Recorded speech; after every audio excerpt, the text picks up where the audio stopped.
welcome to another video. Today I am going to show you how I do my illustrations for Instagram.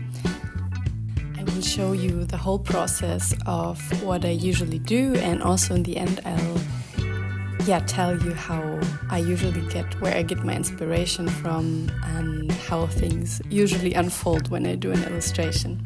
So come along with me.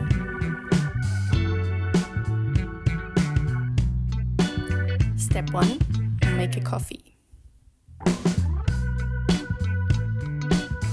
Step 2, get my equipment, which is basically my iPad Air, the iPad Pen, and the app Procreate.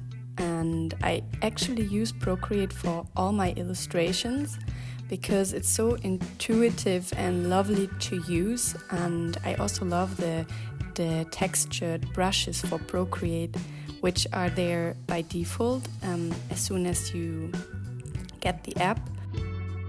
So for this illustration, I just thought it was such a nice and powerful image that appeared in my mind, which is a woman that I imagined hugging herself, which represents kind of the seed of self-love.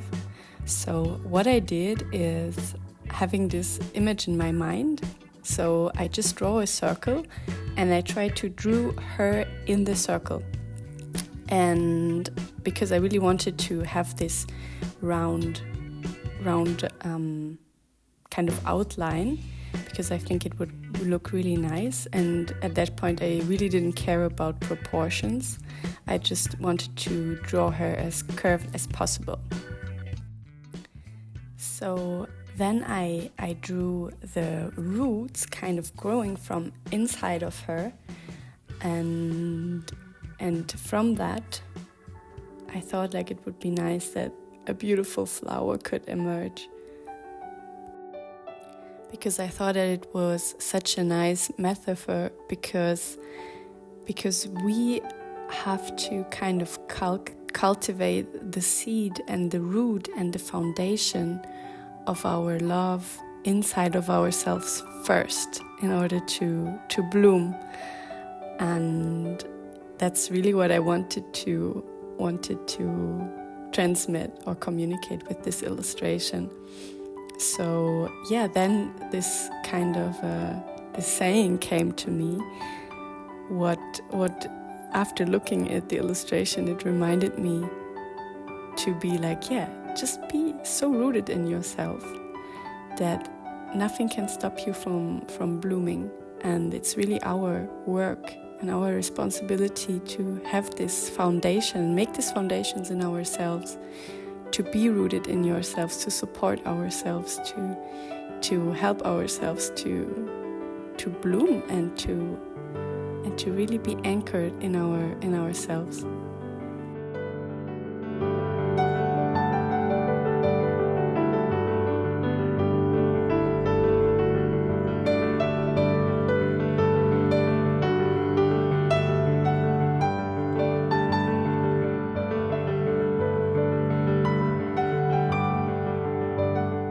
So in that case, the quote came afterwards, but sometimes it's just the contrary.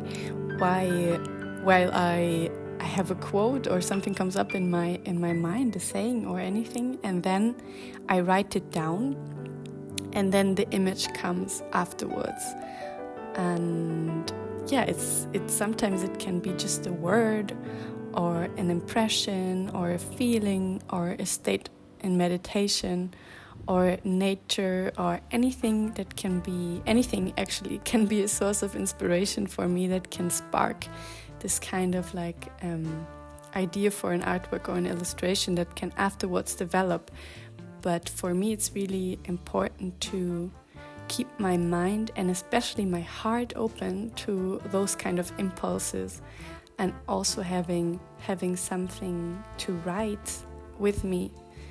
And I usually carry my sketchbook around with me where I write those things down. And when I don't have my sketchbook with me, I sometimes just write it in my phone.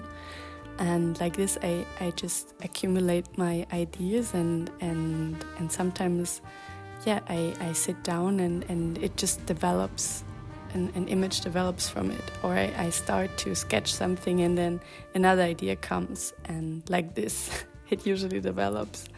But I really also, I go to places and I surround myself with information that inspire me deliberately, and could be books, podcasts, talks, and nature for sure. So anything can really be an inspiration for that. But I feel like it's also about really having the intention to say, yeah, I'm open for the ideas, and I'm kind of like the vessel to let the ideas come to me and flow through me and being developed through me. And also, on the other hand, actively seeking it, not from a needy kind of view or a force kind of place, but more from like an openness. I hope this was helpful for you, and I hope it gave you some kind of idea how I do my illustrations and how I usually operate with doing an artwork or an illustration. And maybe it's helpful for you. Let me know also in the comments if you want to know something else about my process, or if you have any other questions or ideas for further videos. And yeah, see you next time. Thank you so much.